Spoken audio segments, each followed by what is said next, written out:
Welcome to the United We Scan podcast, the podcast by rural carriers for rural carriers. The views expressed in this podcast are of the presenters and the presenters only and do not represent the views, opinions, or strategies of the United States Postal Service or the National Rural Letter Carriers Association. We ask that you please consult your assigned union representative for guidance in your local area. Please like this podcast, share with your fellow rural carriers, and subscribe to be notified each time a new episode is uploaded. Please leave a comment or question for us below. Thank you.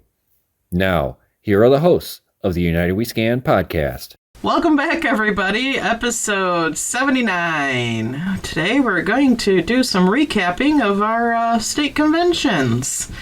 This should be interesting, and we'll see where things go. Like everybody is with us tonight. James, how was your week? Well, it was hot.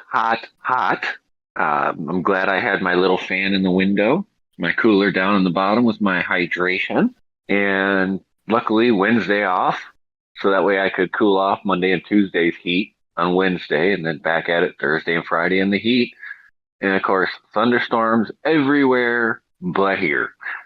Luckily, last night we got the rain and a little bit of rain today, so that helped with a little bit of the lack of rain for the week.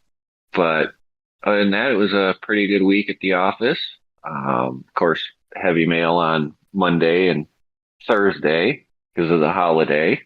And packages were a little on the heavier side this week, which probably did not help in the heat.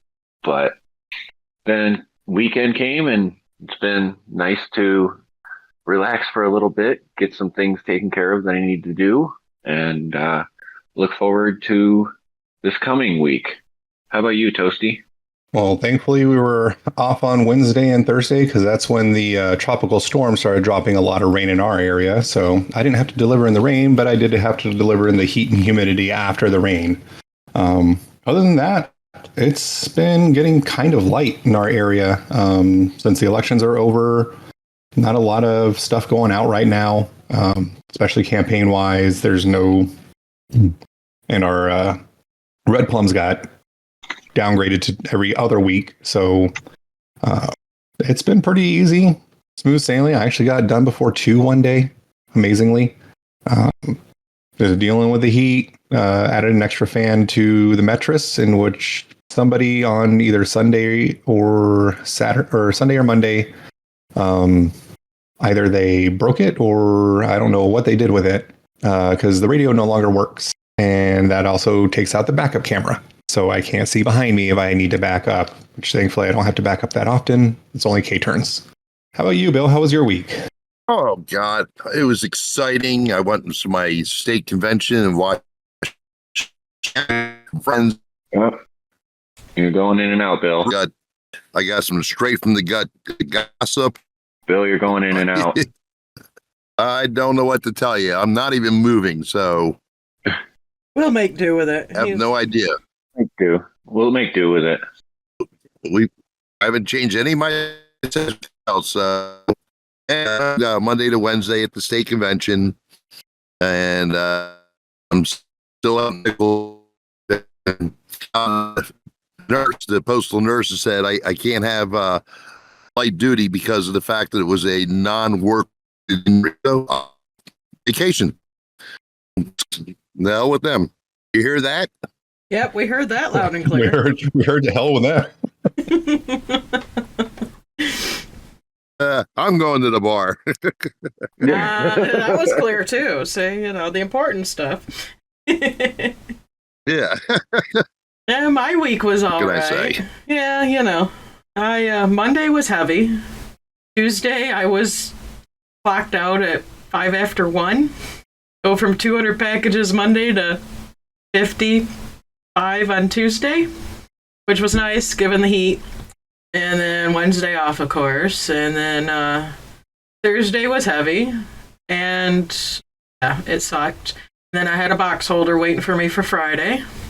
And then I had to work my K-Day yesterday. And oh yeah, our Advos came. And today was my daughter's baby shower. So yeah, that pretty much rounds out my week. Other than that, not a whole lot going on. Pretty much normal-wise. And baby shower thing for my daughter, and yeah, and I got home about 6:30, so just in time to pop on here with you guys. Other than that, fairly all right week. We're gonna do some state convention recaps. James and I had ours a couple weeks ago. Bill and Toasty just had theirs as well, and yeah, we'll go ahead and start with James. Well, it was just like any other state convention for me, getting information, following what's going on, checking on the status of my 21 resolutions, and a final count. 9 of my resolutions passed either at the gavel or after discussion and deliberation. It was actually surprising to me. I did not expect that many of them to pass. I expected a few of them to fail just on people's semantics of what the resolution means. Few of them, I understood why they failed them. A couple of them, the persons who spoke on it didn't fully grasp the idea behind the resolution and made it personal instead of taking the personal out of it, which, as I'm sure people who have attended state conventions understand, a lot of people make resolutions personal instead of what they really are is to help the craft. But that's okay, because I could turn around and write new resolutions for next year with the information I've gleaned off of the issues that they've brought up or stated to negate that line of thinking when it comes to those resolutions. The election of the board proceeded uneventfully.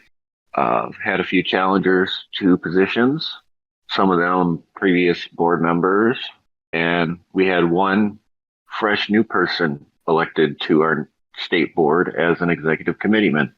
So I was really proud of the way that it was handled. The banquet was really nice and full of energy, which sometimes when you're sitting for hours on end going through stuff, getting all that energy out that you didn't use while sitting still, because all of us still do our mail routes and have a lot of energy to support that. Doing the banquet, dancing, and having a good time with people was a nice way to end that day. So, plus I had good company at the table I was sitting at, so I can't complain about that either. Oh, thank you. Ruby and I appreciate that. Well, Kristen, why don't you add what you felt at our state convention? Well, there was some good resolutions. There was one that I object to, and because again, this is where people try to make resolutions instead of thinking about the whole. When you're submitting a non-binding resolution to go up to for potential to go up to national, you got to think about the craft as a whole across the country. This one, unfortunately, did not put that in perspective. But there was 3 of them actually that all ended up getting voted on together because they all pertain to the same thing. And it got voted down, and I did speak up against it. And one was, with daylight savings time and starting early when daylight savings time starts. Well, not every state in the country participates in daylight savings time with time changes. And if you do look up any of your in your manuals and whatnot, management's the one that's responsible for start times. You also have to think about truck schedules. Trucks run on a schedule when it comes to drop. Not everybody's going to be able to start a half hour early, when the time changes, because the truck may not be there, number one. Again, daylight savings time, not everybody participates in that. And it just, to avoid coming out in dark, well, if it's going to be, my thing was, if it's going to be dark and it's unsafe, that's what a 1767's for. And if management still wants to fight on it, well, you have the grievance process. And that's when I pretty much did my mic drop and walked away. But, but yeah, definitely some good resolutions out there. And we did have some that passed in effect, state level wise that were kept at the state that passed, which is really awesome. The couple of them that did go through, and the one that we were trying for, unfortunately, did not.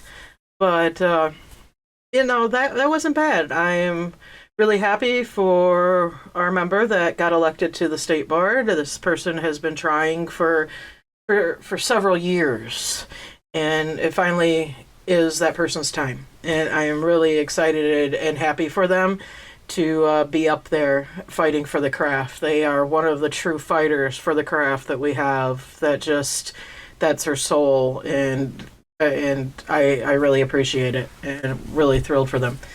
But yeah, no, it wasn't a bad convention. As James said, banquet was fun. I got out on the dance floor.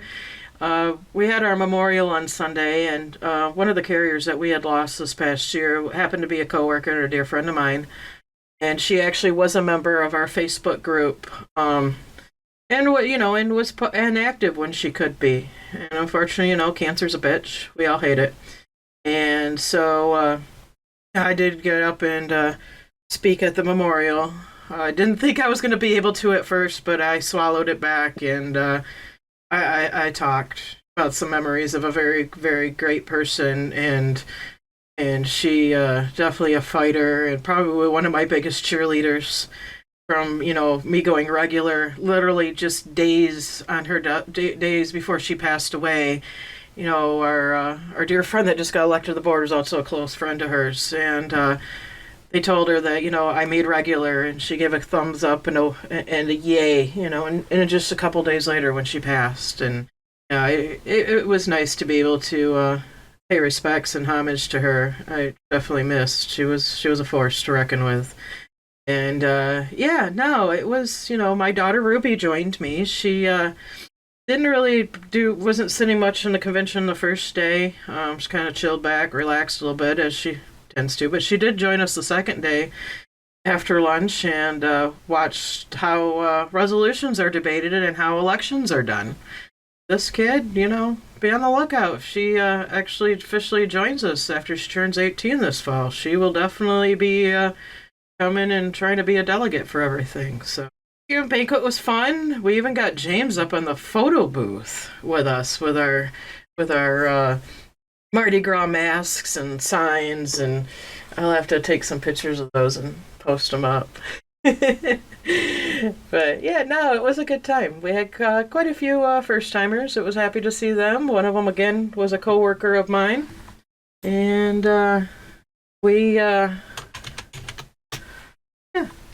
state convention's over with now. Now we're moving on and concentrating on national.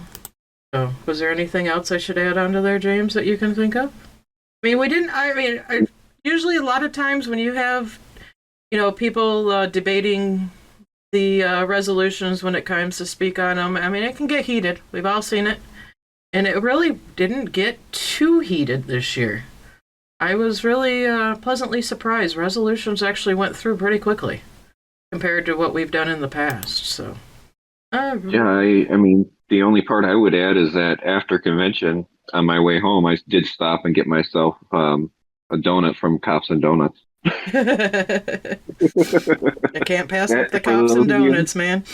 Those of you who don't know, that is a donut shop in Mount Pleasant, Michigan called Cops and Donuts. You can look it up. Actually, the main location, the very first location, is in Clare, and they do have satellite locations in Mount Pleasant, Gaylord. There's a couple other ones that I don't know what they offer at offhand, and they're pretty awesome. They're actually started by retired police officers, hence the name Cops and Donuts, and they have to be the best. They have a really awesome glazed donut with bacon on it. They've done both in the maple and the chocolate. Oh, die for. Anyways. Toasty, how was your state convention? It was a wake-up call. It's definitely formatted much differently than the area conventions. Those are more informative. It's similar structure on the first day, where it's a lot of the sponsors, the APCU, insurance groups. There's even a couple of the labor groups that go for like all federal employees, and they speak there. That's the main part of the first day, and also nominations for your state board. And one of the things that it's not necessarily that I didn't realize, it really popped up a lot at state convention, is that your state board doesn't really have a lot of say when it comes to the national board. So what's going on nationally, especially with the contract and with everything that's going on, your state board doesn't really get a lot in that. So it's a very thankless job. They don't get paid jack squat for what they do. I mean, of course, they get a union day of pay if they go do a function or they go to see where to host the convention and stuff like that. But it's a very thankless job. A lot of people don't realize that. Our entire board changed. Our president was stepping down. Our vice president decided to go ahead and move up. Our secretary treasurer decided to go ahead and no longer do it. And then we also had about, I believe it was 3 or 4 trustee positions open. Trustee, I believe it was 1, went up to VP. Trustee 2, she wanted to stay in her position. Trustee 3 was open, and Trustee 4 was open, I believe, and 5 stayed in his position. We had multiple rounds of voting. It is a very tedious thing because you have to, especially in a place like Texas where we have, I want to say, 70 different locals that were there. And then, of course, the votes get divided up by how many delegates you have. For Alamo 1, which is San Antonio, we only had 5 people show up. And we were in command of, I want to say it was 61 votes. So we each got 12 ballots, and we didn't have any of our local president there, our local vice president. None of them showed up. It was me, another one from my local that went to the meetings, our former ADR, retiree, and then another carrier from one of the other stations on the northwest side of San Antonio. And it was sitting there and having to write out the names, 12 times. It's tedious, and then you got to collect all the ballots and then go wait up front and then give it to the tellers committee, and then the teller committees goes back to the back. And this year they actually invested in the dollar counting machines, and they actually printed out cards that could go through the money counters so that they can tally the votes faster than hand doing everything and having to recheck it a second time and doing everything by hand. So we automated the process this year. And so our VP moved up to president. Our trustee 1 moved up to vice president.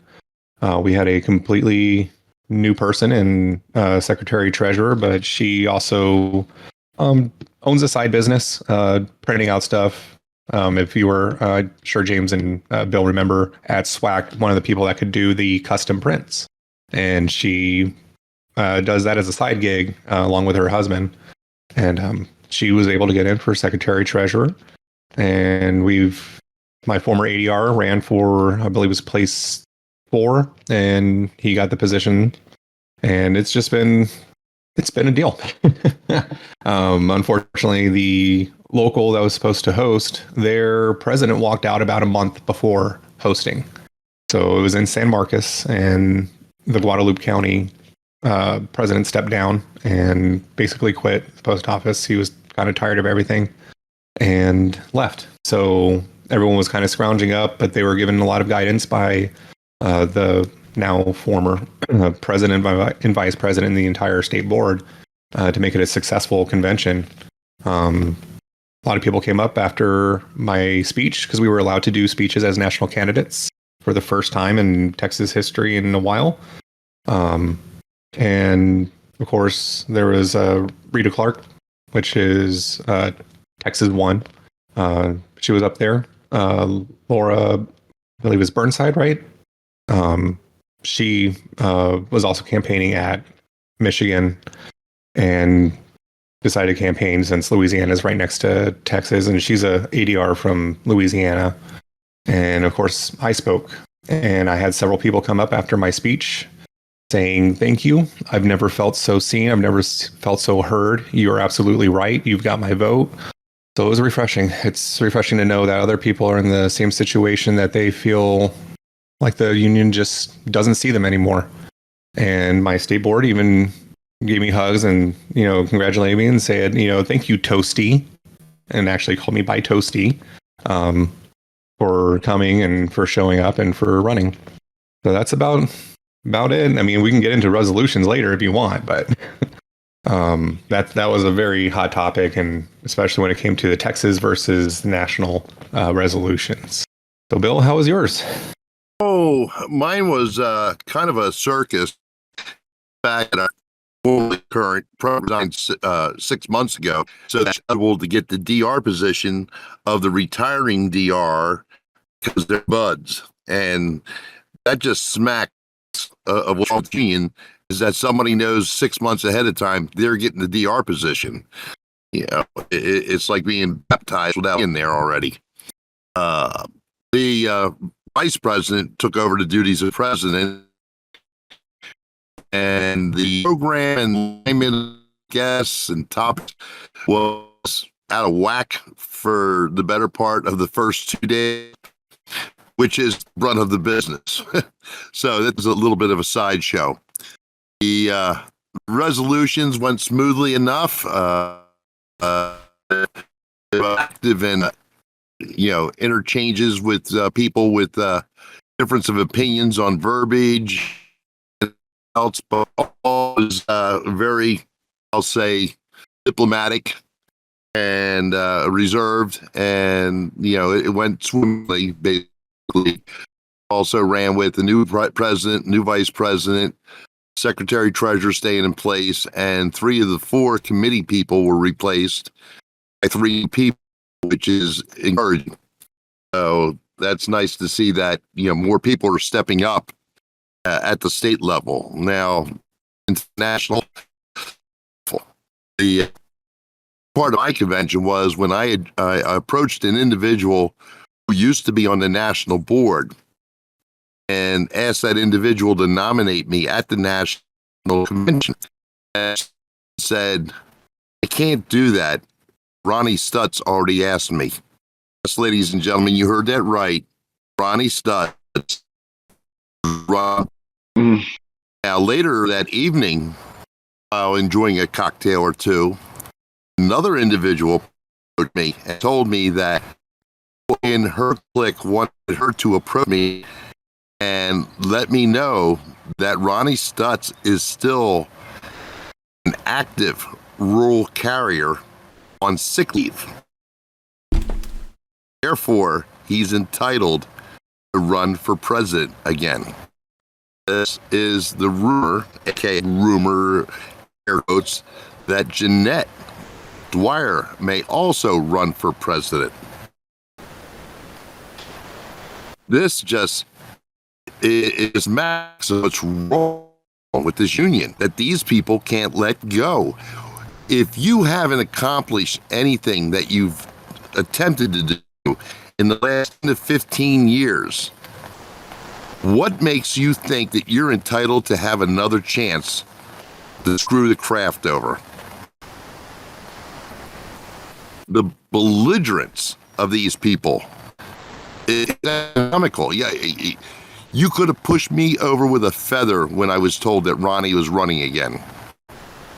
And this was a direct statement from an individual that I would believe and trust his words, and dumbfounded. I mean, the quote vernacular of the rural carrier craft, you can't make this shit up.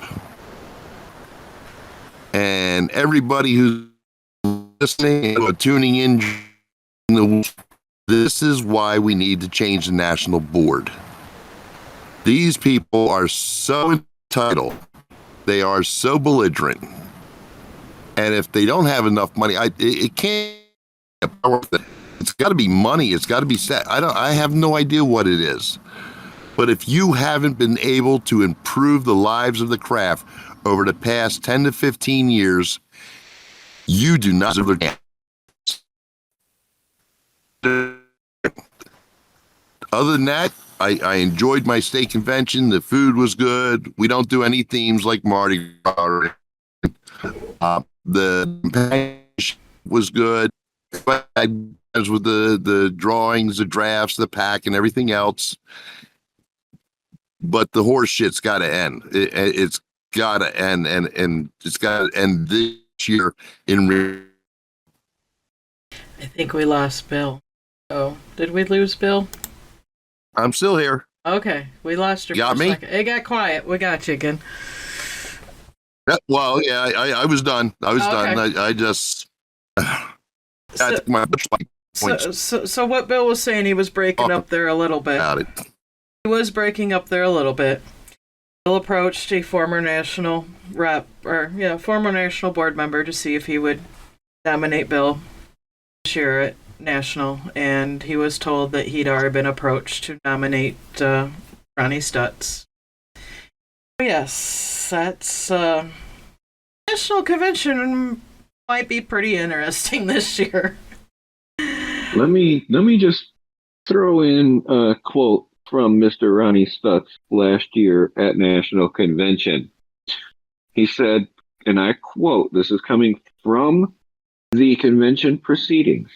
As you know, I've been on the board for 20 years. I've always tried to do my best to represent the rural letter carriers and make sure that they were treated fairly. It's time for me to go home now and do some things that I want to do. I got a blue tractor at home that's waiting on me. I've got a big lake just down the road from my house. I got a golf course just right around the corner. And I'm also looking at maybe putting in a doggy bed and bath for overnight for dogs. So I've got a whole lot to do, and I just want to do some things for myself now. I wonder what happened to that plan. I don't know. Sounds like a retirement speech Well, to me. he needed another 180. All right, so I have a little recap from Kansas State Convention. It looks like the top three were reelected to their board, including our dear friend Mike.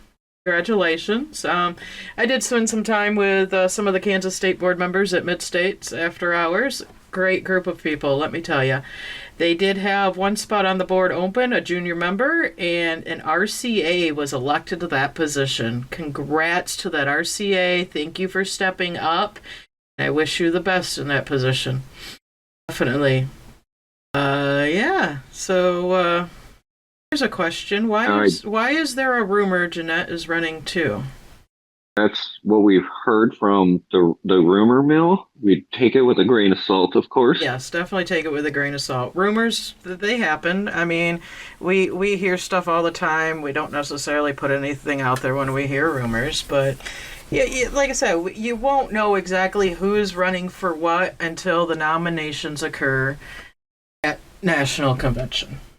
So, Yeah, I mean, literally, people who you think are running or who have said they're running at one of the regional conventions or at a state convention could turn around and decide they don't want to run, and then they won't be nominated at national convention.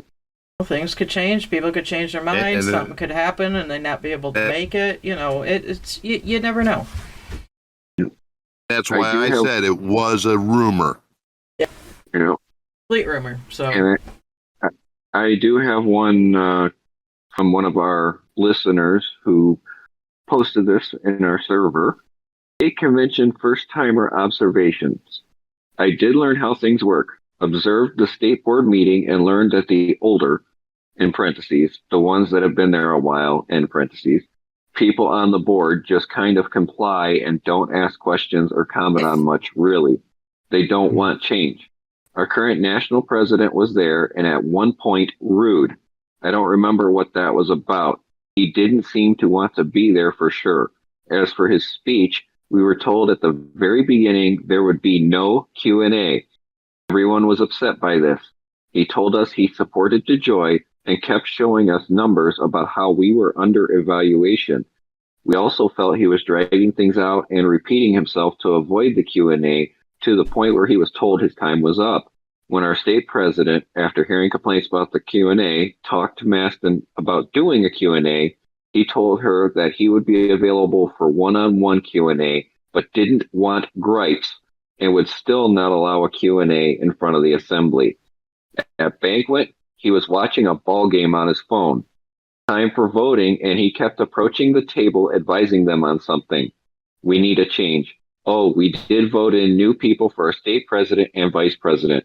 I never talked to Don Maston myself, but listening to him and just observing the convention, you would never know he was ever a rural carrier in his life.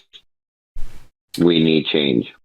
It is from our Discord server, and you can actually find it yourself in there if you want to go look. Hashtag shameless plug for the Discord. I do know we had a first timer to Wisconsin State Convention who stepped up and ran for Secretary Treasurer and was elected. Congratulations to them. I love seeing these people step up. It warms my heart to see first timers stepping up, to see new people stepping up into these positions, fighting for the craft. It's awesome. Congratulations to everybody that stepped up and was elected. And if you were stepping up to run for a state position and it did not get elected, still, I want to thank you for stepping up.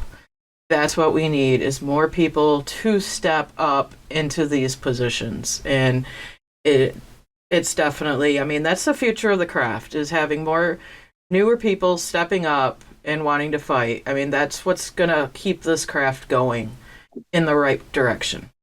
Thank you.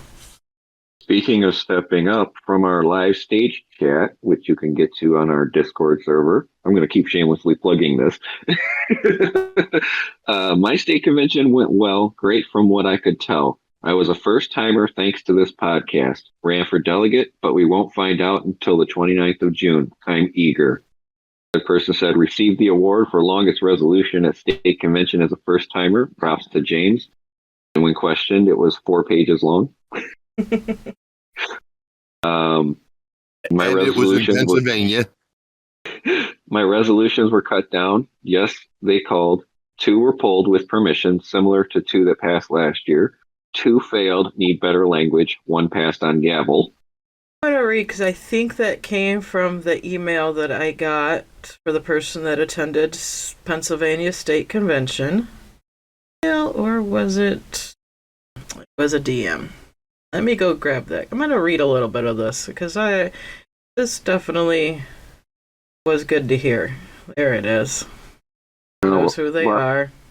Says, thank you all for doing what you do. I just finished listening to this week's episode. I was the smartass that made the comment of Bill's Phillies cap messing with the signal. I am here with Bill as a first timer at convention. I've spoken with him a few times, and this is a quality individual. A real good guy that cares. This has been an experience for sure. Single person here, upon finding out I had declared as a candidate for national delegate, told me not to be discouraged and to keep me trying because nobody makes it their first time. Well, yeah, 45 delegates in PA, and who is number 44? Yay me. We look forward to seeing you there. Honestly, I didn't believe it because of what I was told. I ran into Bill in the elevator and had him asked to verify did I really get it. This experience has been like drinking from a fire hose, but I am enjoying it. There are many stories I can tell. None of this would happen had I not listened. If you would, so yeah, we thank you. And this is definitely, we love seeing more people stepping up and becoming delegates and going to their conventions and seeing how everything works and participating, and it's awesome. That was my main goal when I got these guys together to start this podcast, was to get people involved, to get the message out of why it's important to be involved, and to go to your conventions and your conferences and try to be a part of making things better. And I just want to give big, mad thank yous, standing ovations to every single one of you that has stepped up in one form or another. Thank you, guys. It means a lot to me as well. He had, I believe, like 22 first timers, and there were a couple of other, I guess you could call them first timers. They weren't allowed to vote because they had done either managerial duties or they were disqualified from being a delegate. That still attended to go ahead and find out what's going on, what's being passed. and see what's going to happen with their state board. I also want to give a shout out to my now former Texas board, the ones that stepped down or ran and didn't get it. Thank you. Very heartfelt thank you for everything that you do. It is a very thankless job for the state board, on top of doing a very thankless job of delivering the mail. Because the majority of our state board members out there are still carrying their routes full time. Now, there are a handful of states that do have full time positions. I know ours is one of them. There are some of them that do have secretary, treasurer, secretaries that are full time employees, union employees, and are, not on their routes currently while they're holding that position, just because of the amount of duties and the amount of time that they put in. And again, that is something that your state would have to vote on in order to. Ours did that a couple years ago. So our secretary position is currently a full-time position.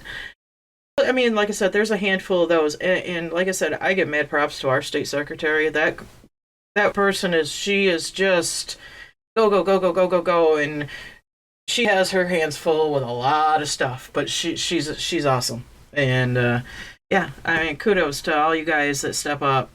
And, it just warms my heart. It almost leaves me speechless sometimes. Want to go over resolutions that have passed or been debated, or do we want to just keep moving on? Well, I did want to talk about all the first timers. We had quite a few first timers at Michigan, and a few of them even stepped up to the mic and talked and had good things to say when they were up at the mic. I give props to those who come to these things, know which way is up when they go in the door, but know that when they hear something that they need to speak on, they step up and speak on it. Definitely. We did have some first timers up at the microphone as well. And, we had a first timer that ran for a board position as well. It's not an easy job to step up, especially if it's something you've never done before, or, it's not easy. I know the first time I stepped up to run for a position was, what I'm running for again this year. I was very intimidated up there. Last year I did run for my state board, and it wasn't quite as intimidating. Again, it's my home state. It's not easy to take that leap to step up to run for any position, whether it's a local position, a state position, or a national position. It takes a lot, and willingness to step up and fill those shoes. So, to all the newbies that are stepping up, we appreciate it, definitely. It really helps for these first timers to see what it takes to get involved. This is basically a mini version of national. The way the proceedings are going to go, how you're going to do votes, nominations, the resolutions, all of that. It's a good taste. It's a good way to get your feet wet. Meet people from different areas. Of course, Texas is a big state, so one of the big counties like Dallas and Houston. Of course, they get a ton of votes, but they also had a lot of people show up. Thankfully, I was kind of disappointed with my San Antonio area. Only bringing in 5. We definitely need to show up next time. I'm going to try to recruit more people to get in and show up. But when you show up, that's when you can make the changes, when you can let your fellow carriers know what's going on in your area. Texas is split up into 3 districts, basically. Texas 1, 2, and 3. So we have 3 DRs and multiple ADRs under them.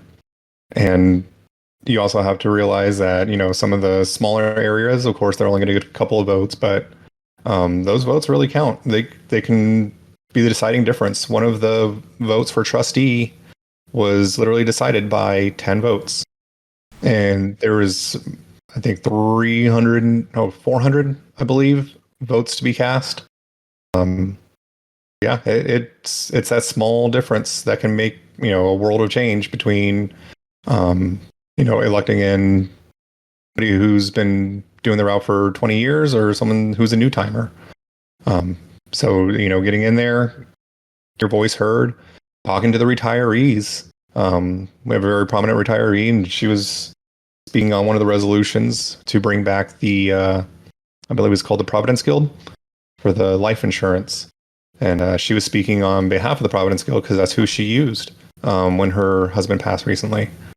So, you know, you can talk to the retirees and let them know, hey, this is what's going on in my station. This is why I'm here. You know, these are the things that we're concerned about currently. And a lot of them may not know because, you know, they have been retired for, you know, 3, 4, 5, 10 years. And the game has completely changed. Anyone who's been in the job for 5 years, since before COVID, you know the job has completely changed. So it's when you show up, you can let people know that don't know, that never experienced it, let them know your experience, and hopefully push them to their national delegates to vote the way that we need them to vote to build a fighting craft. Funny that you mentioned the first timers because Pennsylvania usually has anywhere like 15 to 20 first timers. Sad to realize is that we had 415 eligible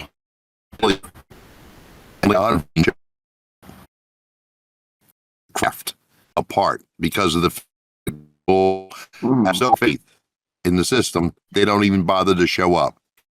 We talk about being a part of this craft and being affected by the changes that happen in this craft. First timers are the same ones. I say this every time we go to conventions. Not only do I want to recognize the first timers, I want to recognize the second timers. Because I want the people who have gone once, decided it was worth it to come back a second time, help the craft. Those are just as important. And I have yet to attend an event where they do that. You know, if states out there do something like that, but Michigan doesn't, and I didn't see it at National Convention either. North Carolina does? Okay. Let's give them a ribbon.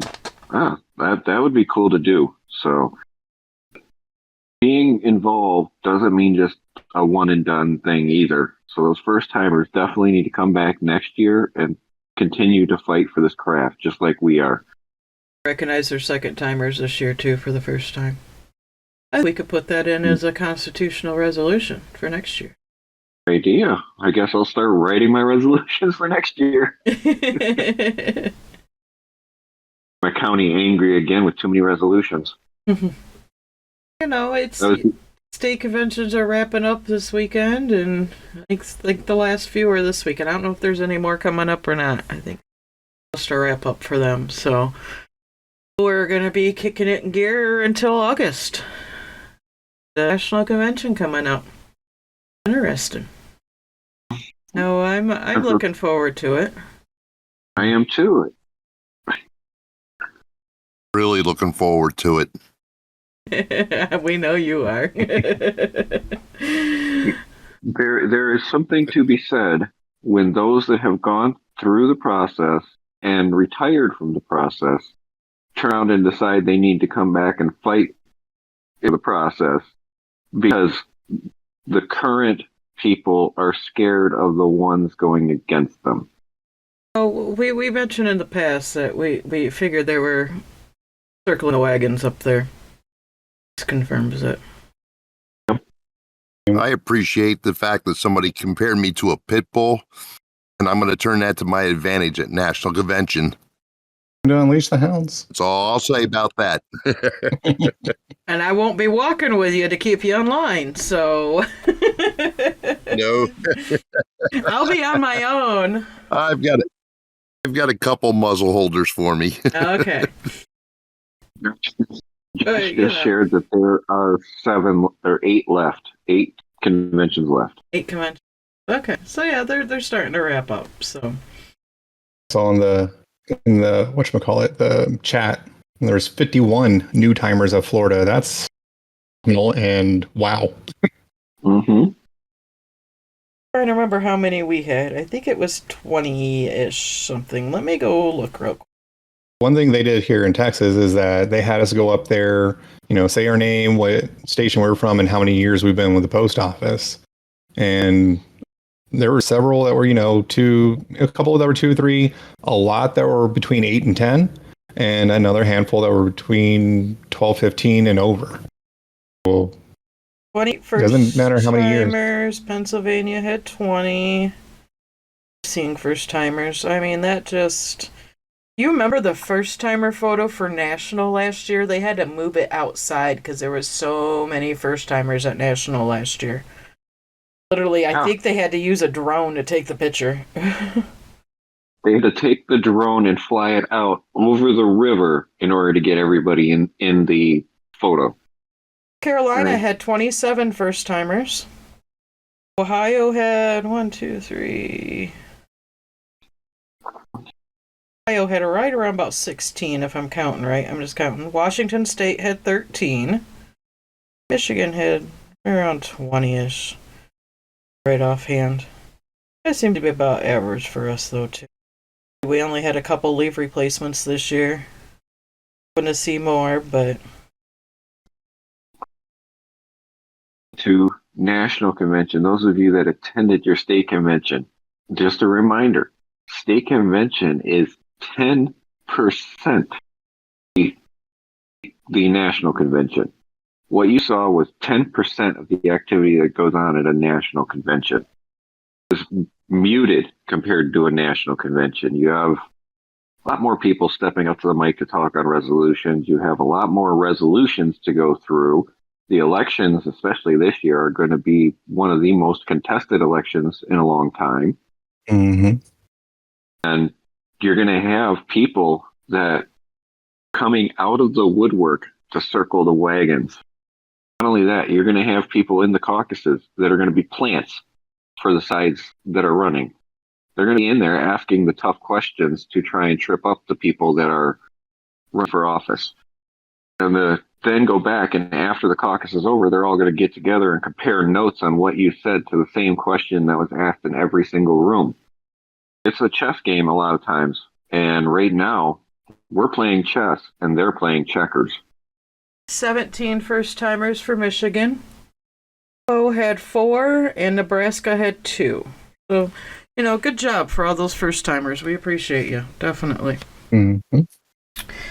I want to put this out there a little bit. I've been thinking with running for vice president, and I had this idea, and I kind of want to put this out to you guys, and my cohorts here, and those of you listening. Now we know stewards have their Zoom enhancement, or not necessarily enhancement, but their voluntary additional little thing that they do once a month via Zoom with Director of Labor and Director of Steward Ops, which I think is definitely a step in the right direction. I love it. Brings everybody together. You're learning some new stuff, some how some things work. As a vice president, now not saying this would be something that would be done monthly. I'm thinking more quarterly. I would like to do something similar, more roundtable-ish, with OJIs and academy facilitators. Just to see, just as a way to keep, making sure everybody's on the same path, and, throwing ideas out there when it comes to, training different people that have, this comes back to like our episode we did on, on people that learn differently. That way, if you're dealing with new leave replacements that may have a language barrier, or may have a little bit of a different learning style, or something like that, just a way to bring AIs and the academy facilitators together, like, again, completely nothing mandatory, and not having to do it once a month. I wouldn't do that. I think probably more quarterly. Do one for the OJIs, one for the academy facilitators, and then maybe do one in the middle, once or twice a year, where you bring both in together, just to be able to toss some ideas out together, and maybe.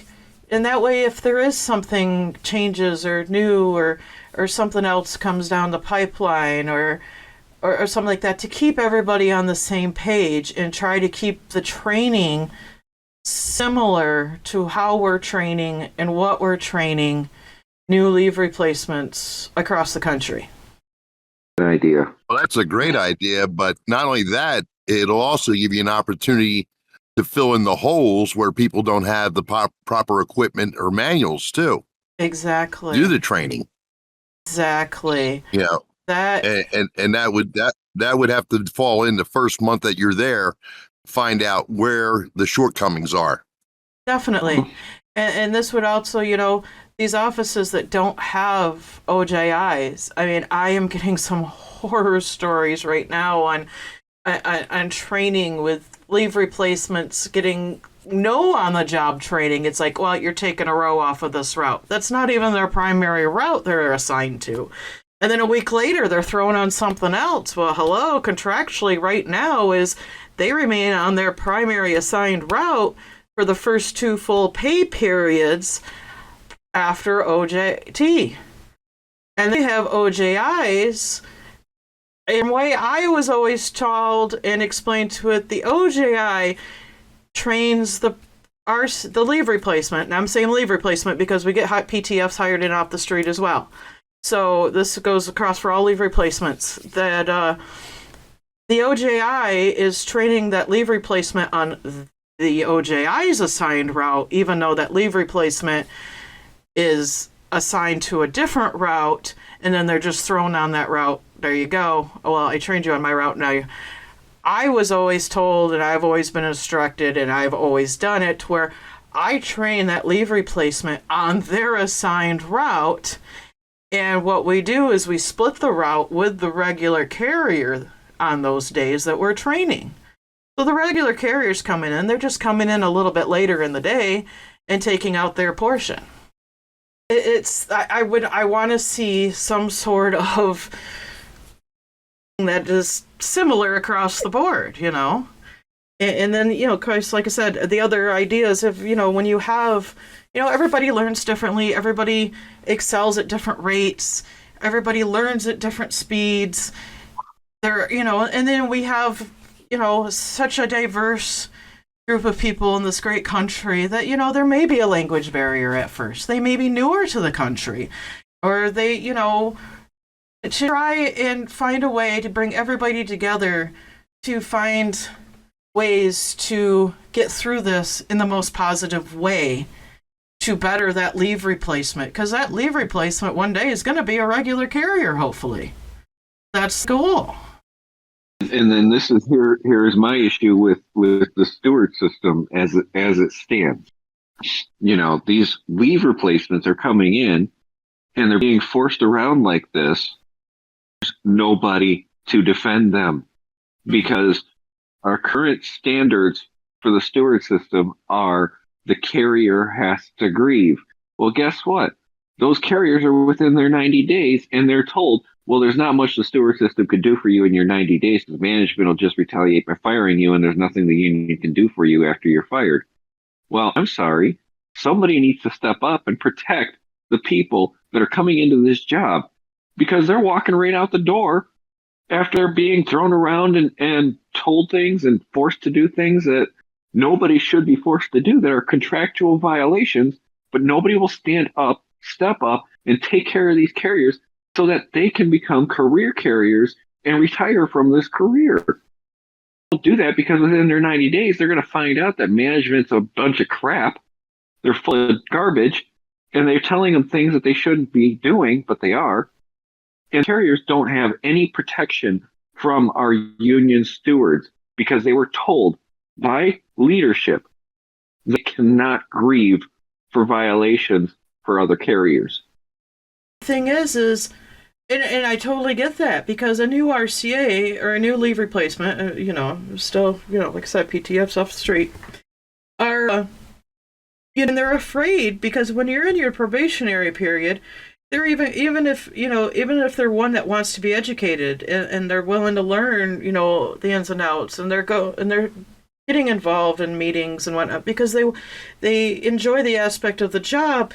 But they see, but they're still, because they're in their probationary time, they don't want to, pot and get let go for no reason. So they're not standing up for themselves. It breaks my heart at times because actually the only thing that an RCA, or excuse me, a leave replacement within their probationary time cannot grieve is termination.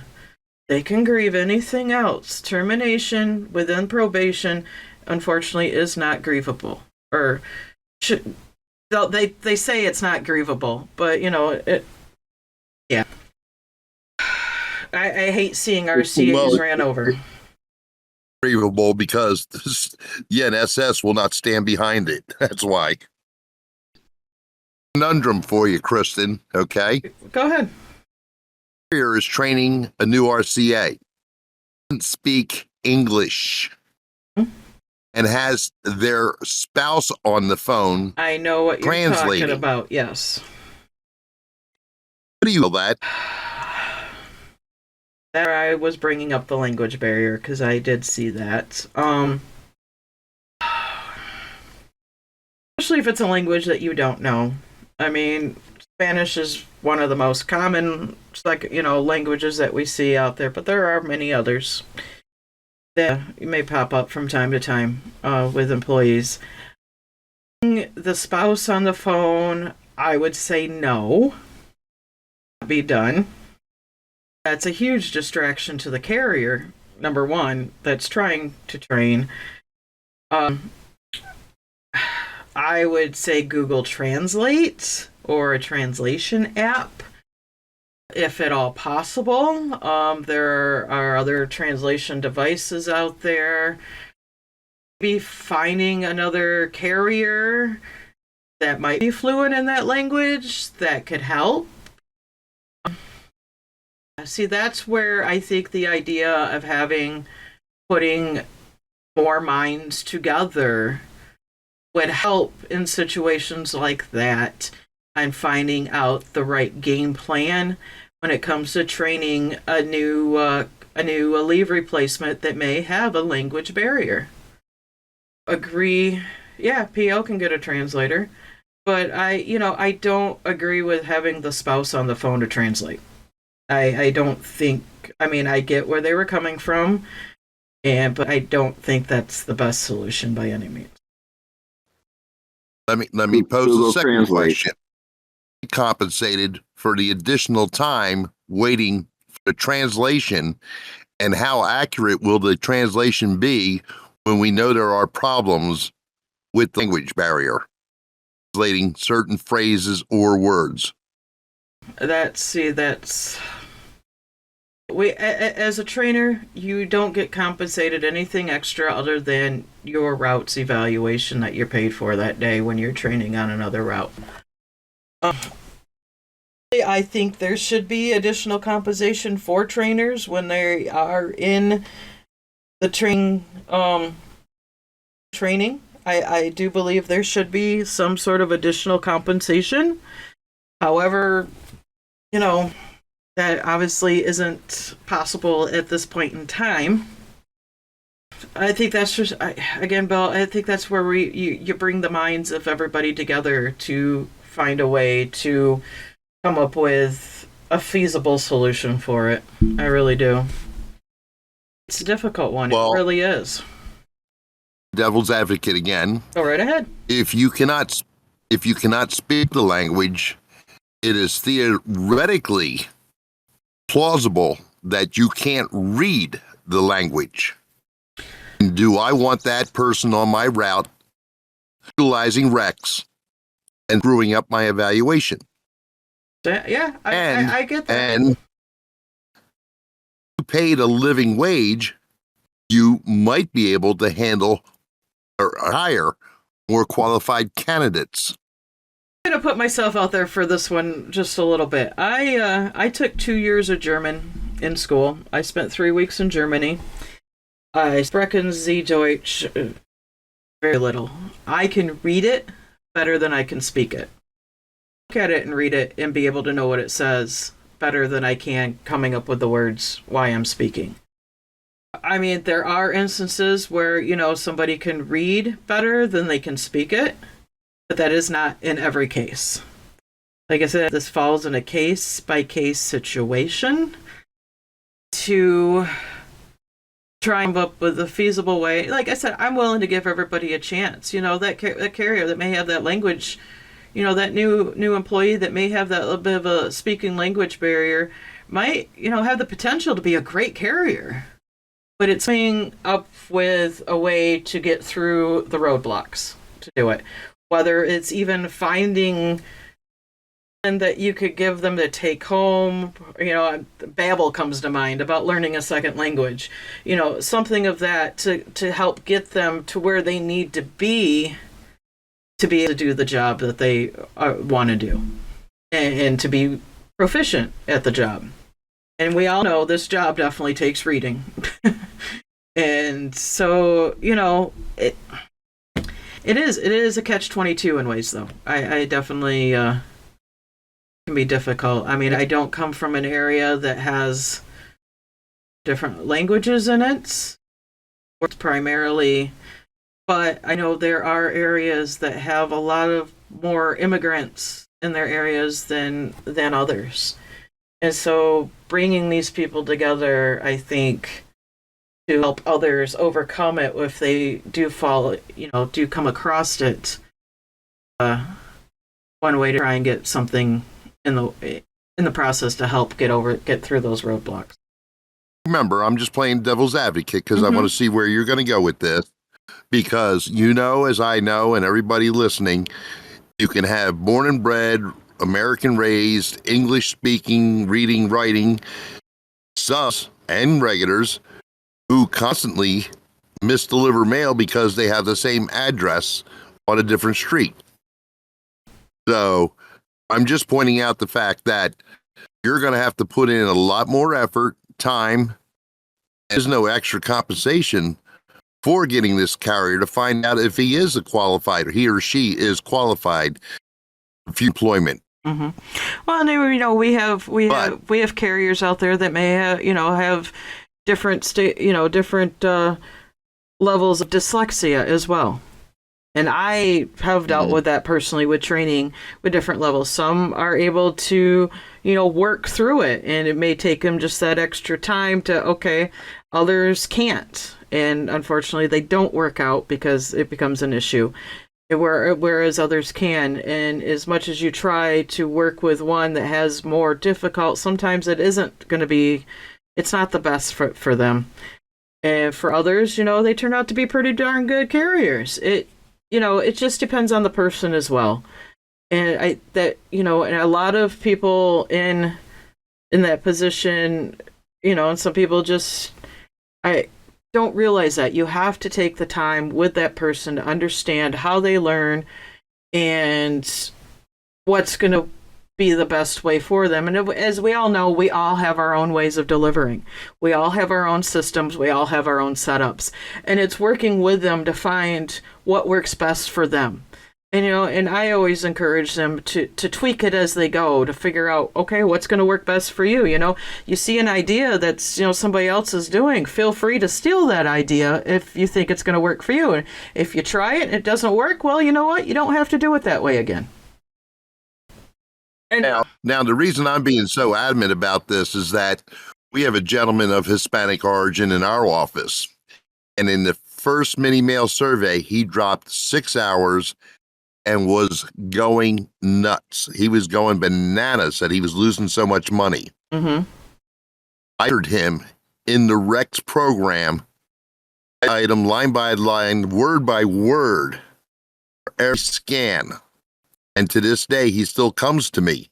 His English is not good, but I persist. Mm-hmm. His route went back up 4 hours on the second mini mail survey because he was doing only the 6 scans. He wasn't getting dismount distances. He wasn't getting, more than one trip to the cluster boxes. He was missing out all over the board. I mean, if I spent 25, 30 hours, I spent a week mentoring him for the next 6 months. I would love to be able to pull all my RCAs because all of them are newer. They all have less than a year in at this time, all of our active RCAs in my office. I would love to be able to pull all of them in together in the break room and go over all the individual Rex scans. And, I mean, I do explain to them why we're training out on the route. When we come across, a second, when they got to make more than one trip to the door. Okay, now we're going to go into the Rex menu. We're going to hit trip to the door and put how many you put in there. And, we do those as we come across them, but they don't always you don't come across everything while you're training in those 3, maybe 4 days, giving how many days, 3 days technically, which I still feel is not enough for everybody, for sure. You not come across those instances, you can go do a whole training, be out there with them and not come across one certified or one express or a signature package. And then, they get out on their own and now they've got 6 certifieds, a signature package, and express, and haven't done it before and haven't been walked through it before. I know if we have a certified, we come across a certified while I'm out there training, I get out of the truck with them and walk to the door and I step them through it step by step by step while they're doing it there with the customer answers the door to sign for it. They have it, but I just, I guide them through it so they know what to do. Instances where you're out training and you don't have any of those things.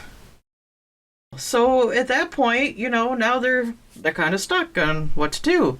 But then, management's expected that you train them on that. Well, we didn't have anything to train on that. And then don't get me started on my manager right now. But I really think having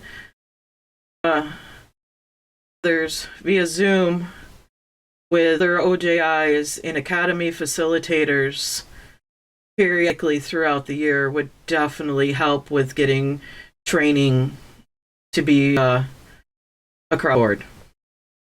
I just want to put that out there because that's been on my mind for most of this week. I forget about it. So. Is anything else tonight? Not that I can think of. I got one more little tidbit for you. Go for it. Former DR, who mentioned my name, Mike Swing, who moved from the NSS, he was elected to the New Jersey State Board. And into management.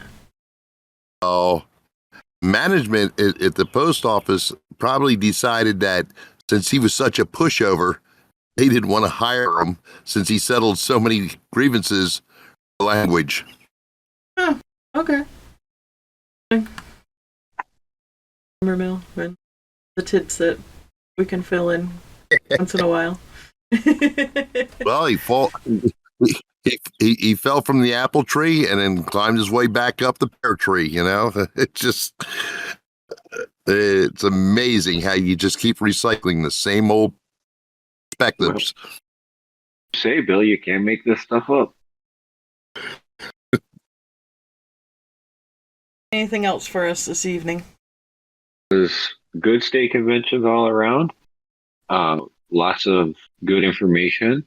Some information we already knew, and some opinions of certain national board members were already well known before they even took the stage. But overall, we're gearing up for national convention. It's time to get down to business. So we're looking for caucus walkers for us, people to walk with us to go to each caucus room at national convention and help support us along the way. We're looking for people who are non-delegates that are coming, that are willing to observe the election ballot counting, things like that. So if you're going to national convention and you can help us out, reach out to the candidate that you wish to do this stuff for and let us know, because we've got 2 months before national convention. So everything in line before we get there. So reach out to us, let us know, because we need your help.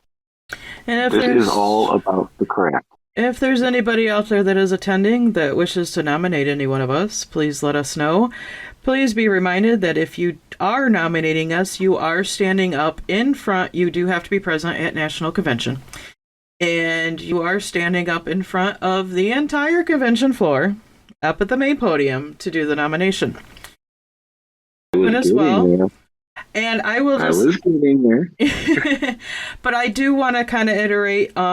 If you want to be walk with any one of us during caucus, if you are paid to be there, whether as an alternate, as some states do pay some alternates to be there, or as a paid delegate, please check with your state board prior to it, because many states do require that you are present for all, including caucus. And we do not want anybody to get docked on their pay for not being in their caucus room at the time for all of the caucus. So if you are one of those that is willing to walk with us at any one of us at caucus, then and you are paid to be there, please double check with your state board to make sure it is okay. Who you're walking with, just say, I want to walk with a candidate. Am I allowed to? Because you don't want their prejudice to decide, because as we've told about at resolutions, prejudice gets involved in how people react to things. So try and keep it nondescript, so that way you get a correct answer. But so what happens with that? You get the person nominating gets 2 minutes to speak for the candidate, and then the candidate gets 5 minutes. If the candidate nominates themselves, they get a whole 7 minutes. They get the 2-minute nomination and 5 minutes for their speech. When you caucus, it is 15 minutes in each room, and they try to maximize that. Yes. So as soon as you're done, the next person should be up on that podium ready to speak. Of course, you got to walk between each room so you don't get there on time. So, and there is, and a lot of times you are waiting for the next room, while the other one wraps up.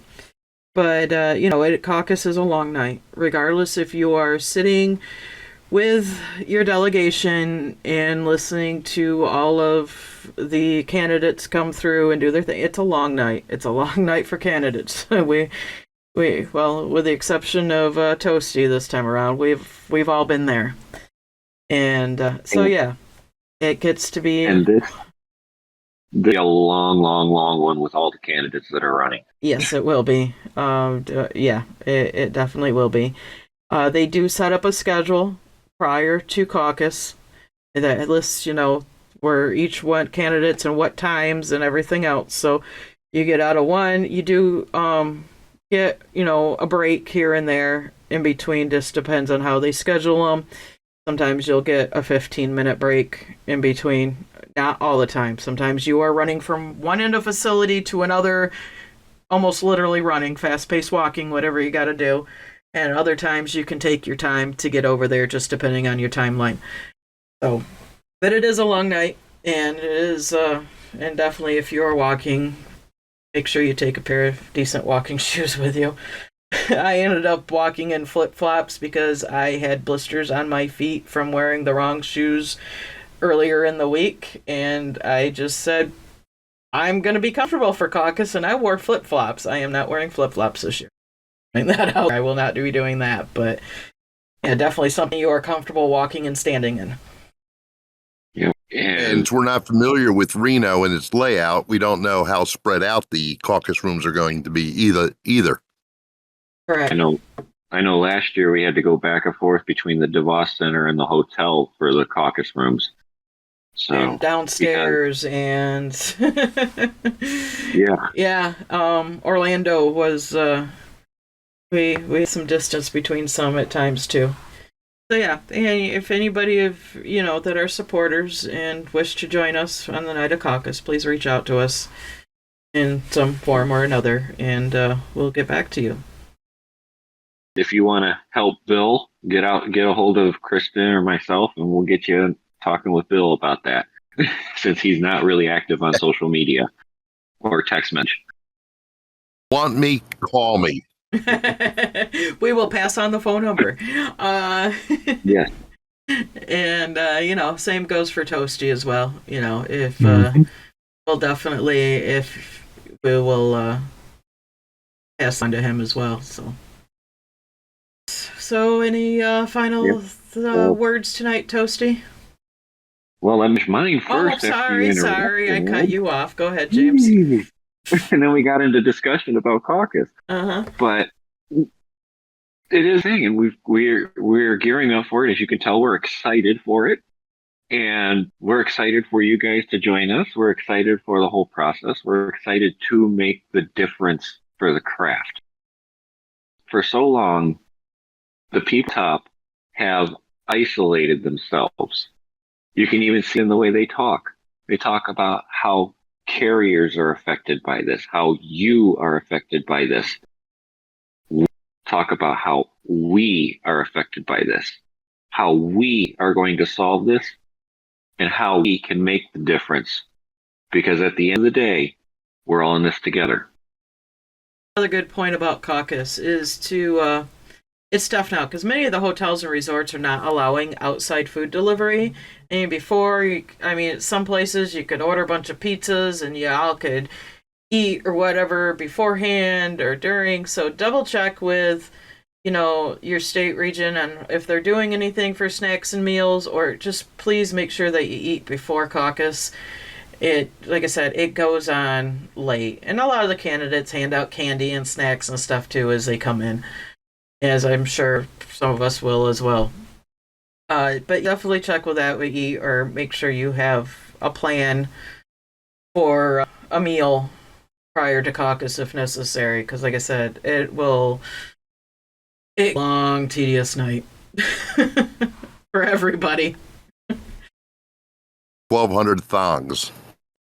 Oh, gosh. The edible kind?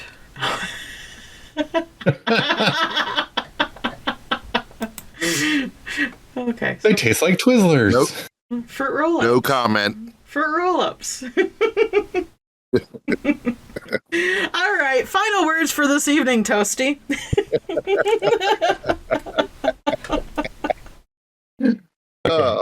So we're gearing up, guys. We're in the next couple of weeks, 8 to 10 weeks before convention. It's time to start reaching out, see if you can find the list of the national delegates going, see if you can reach out to them, let them know that you want change. Let them know that you want our union to start fighting again. Not just rolling over, not just praising how great the S and DCs are and how plans are and everything is so great. The plans may be great, but they have been executed so poorly, and it's negatively affecting us. It is negatively affecting our fellow brothers and sisters of the craft. It's negatively affecting their hours, how many days they work, and their paychecks. Rather, we need to come together now. This is the time to rise up, start calling, start texting, start messaging, find them on Facebook. That's what I did for most of my delegate list. Found them on Facebook and just asked them, what do you think of the current state of the union? And a lot need change. A lot of them say, we need to have fresh ideas. We need something. Because what we're doing right now, the same old go along to get along, is not working. We could help. We could just reach out. Reach out to us. We're more than happy to talk to you. If you have any questions, I'm paying the extra $10 now before I even get in there to get an extra line on my phone just for the union duties, just for anything union, or to talk to y'all or to do whatever. That is separate personal cell phone number. So you can call me. You can go ahead and, I know Kristen's already offered, you can go ahead and call her if you just need to vent or if you need to have a question about something. Union, let's do this together, because guess what? You are worth fighting for. All I is that in the next 60 days to the most plausible avenue forward for the entire National Rural Letter Carriers Association. Do you same old song and dance? Are you satisfied with, the progress we've made? Because I haven't seen any. And as Rex has been a failure from start to now, it is still being fine-tuned. The SDNCs have also been a failure. In my region alone, we have seen where The associates are bailing from their jobs because of the fact they don't want to travel the extra distances in the morning and evening to get to the SDNCs and run the routes, because they're putting a 13-hour day in just traveling, doing the route, and getting home. Come to a point where our union pump their chest out and tell the post office, we're not taking it anymore. We're table 2 and table 4, where people can't make a living wage. Sure to hell are tired of these people who've been on the board for so long, have no concept what we do, how we do, and what we go through. Futures. Now, folks, if you just check out social media, talk to your fellow carriers, and see how offices run. Now, I know unicorn offices out there with unicorn postmasters. I wish I had one, but I don't. And most don't. To get better, and you have for change. And it's the top. You have to be able to believe in your national board. And I guarantee you 90% of our carriers don't believe in the national board. They have no support us.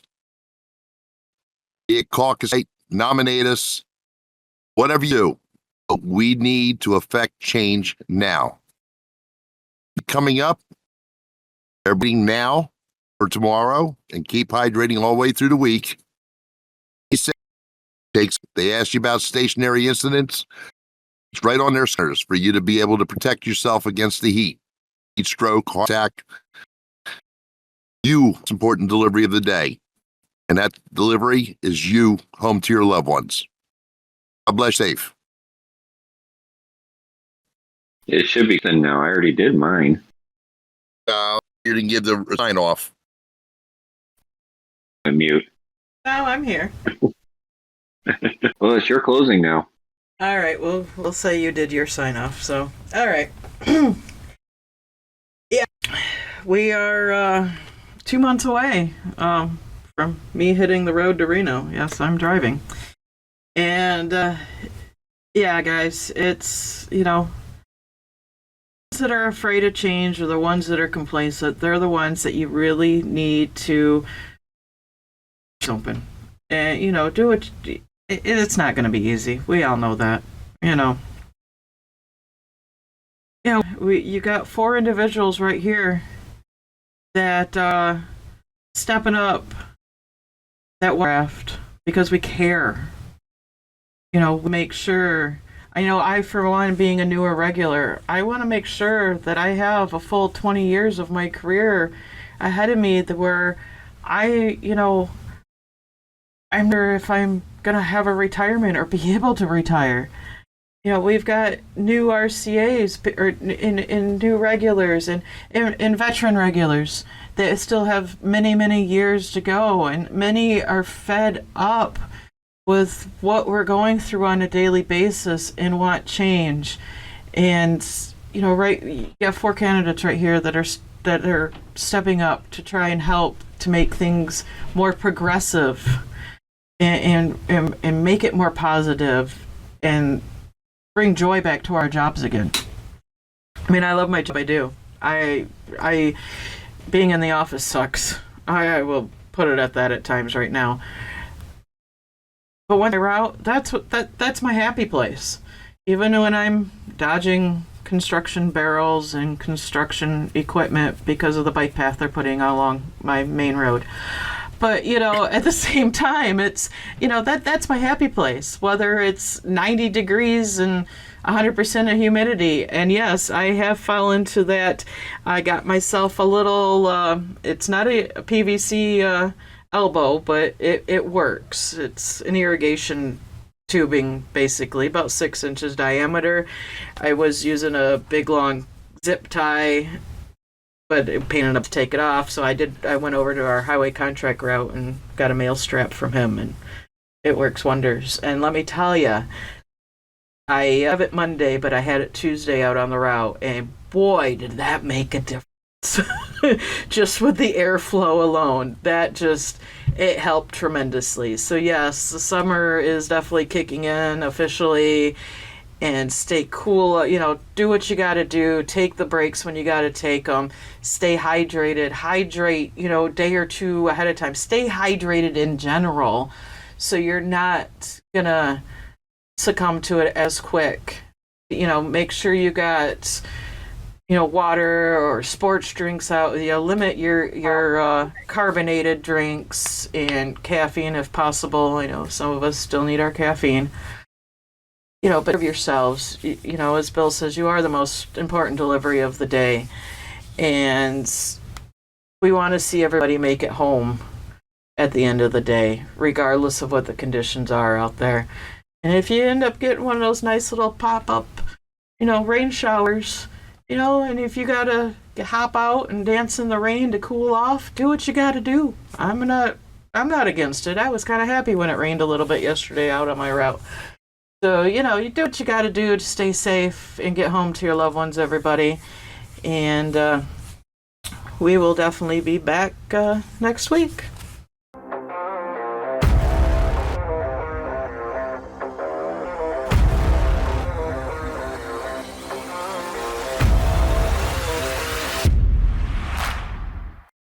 The hot sauce.